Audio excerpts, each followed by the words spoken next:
টিএসসির মোড়ে গেলে মোড়ে মোড়ে জোড়ায় জোড়ায় প্রেম আর গোড়ায় গোড়ায় ভালোবাসা আর হচ্ছে কোনায় কোনায় মজাদার মজাদার খাবার, এই দুই মিলে আজকে টিএসসি ভ্রমণ কিন্তু আমাদের অনেক মজাদার ছিল। আসসালামু আলাইকুম আমার পনের আপুরা ভাইয়েরা, কেমন আছেন সবাই? হ্যাঁ, আজকে আমরা গিয়েছি টিএসসির মোড়ে। এই যে আমার দুই ছেলে দেখতে পাচ্ছেন, তাদের দুজনেরই আবদার হয়েছে আজকে আমাকে টিএসসির মোড়ে নিয়ে যেতে হবে। আচ্ছা ঠিক আছে, নিয়ে যাব। বড় ছেলে তো মাঝে মাঝে যায়, তো ও বলতেছে, আবদুল্লাহ কান্নাকাটি করতেছে। আমরা বাসার সামনেই আমাদের মেট্রো রেল দিয়ে আমরা চলে গেলাম টিএসসির মোড়ে। যাওয়ার পরে কিছুক্ষণ একটু হাঁটাহাঁটি করে চোখের সামনে যে গরম গরম ধোয়া ওঠা মোমো দেখেই তো মনে করেন যে একেবারে জিভে পানি চলে আসে। কিন্তু যতটা মজাদার ভেবেছিলাম, মোমো কিন্তু খেতে এতটা মজাদার ছিল না। 100 টাকা দিয়ে এই যে 7 পিস মোমো দিয়েছে, সসটাও অতটা ভালো ছিল না, যা কিনা আমাদের এলাকায় মানে ফার্ম গেটে মোমোগুলো অনেক বেশি মজা হয়।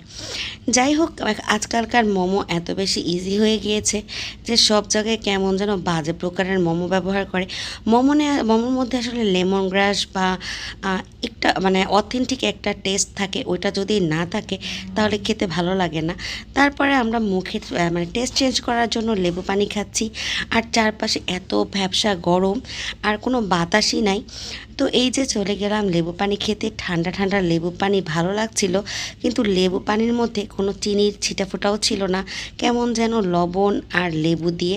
এই যে চারপাশে দেখেন কত রকমের খাবার যে বানানো হচ্ছে, মাশরুম ফ্রাই, চিকেন ফ্রাই, পেঁয়াজু, আলুর চপ, আর সবগুলো 10 টাকা করে বিক্রি করতেছে। তাল, কাঁচা আম ভর্তা, চারপাশে ফুল আর ফুল। এত প্রেমিক প্রেমিকা, তারা তো ফুল কিনবেই। আমার কাছে কিন্তু এই ভর্তাগুলো, আচারগুলো, আমসত্ত্বা দেখতে ভালোই লাগতেছিল, কিন্তু চারপাশে যেই ধুলা সবগুলো এগুলোর মধ্যে পড়তেছিল। আব্দুল্লাহ এই যে চোখের মধ্যে হাত দিয়ে লাগিয়ে বলতেছে, মা দেখে তো মনে হচ্ছে আমরা নোয়াখালী চলে আসছি।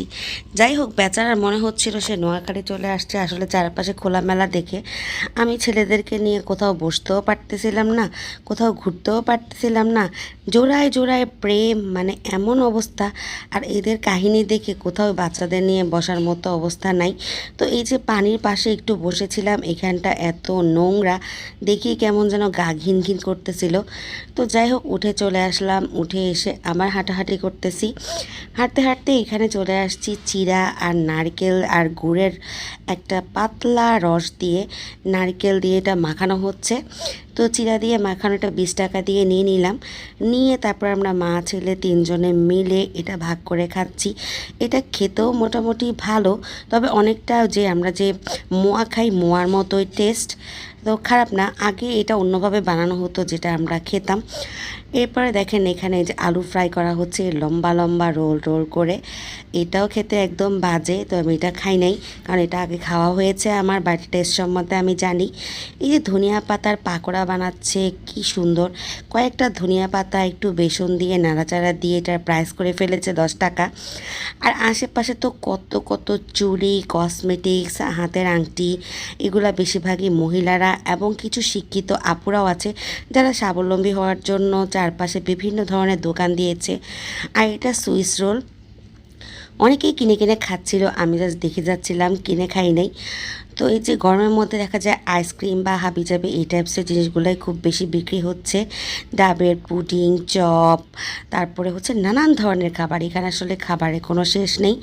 একটা পর্যায়ে বড় ছেলে বলতেছে যে আমরা এখানে একটু চিকেন গ্রিল করা বা তান্দুরি চিকেন এই টাইপসের যে খাবারগুলো আছে এগুলো একটু খাই। তো আমার আসলে না এটা খাওয়ার কোনো নিয়ত ছিল না। তো যাই হোক, নিচ্ছে যখন, খাচ্ছে যখন খাক। আর এখানে মোটামুটি প্রাইস কমই, তান্দুরি চিকেন 100 টাকা বা হারিয়ালি চিকেনও 100 টাকা। তো আমরা হচ্ছে একটা হারিয়ালি চিকেন আর একটা হচ্ছে এটা কি চিকেন এখন আমার মনে পড়তেছে না। তো যাই হোক, এই চিকেনটা খেতে একটু ভালো লেগেছে, মোটামুটি লেভেলের, কিন্তু এটার সসটা খুব খুবই বাজে ছিল, খুবই বাজে মানে খুবই বাজে।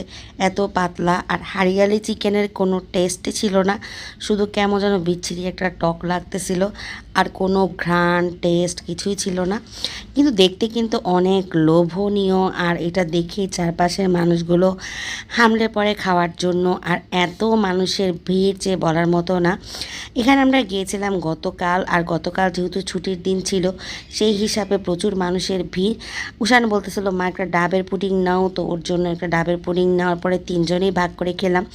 আসলে একটা একটা করে জিনিস নিয়ে সবাই মিলে ভাগ করে খেলে সব আইটেম যেমন ভাগ করে খাওয়া যায়, আবার না পারিবারিক একটা মানে বন্ধনও থাকে, সবাই শেয়ার করে খাওয়াটা। আর আবদুল্লাহকে এটা আমরা খুব ভালো করেই শেখাচ্ছি। লাস্ট মোমেন্টে একটা গোল্লা নিয়ে খেতে খেতে আমরা রিকশায় করে চলে আসলাম বাসায়। আজকের ব্লগটা কেমন লাগলো অবশ্যই জানাবেন। আল্লাহ হাফেজ।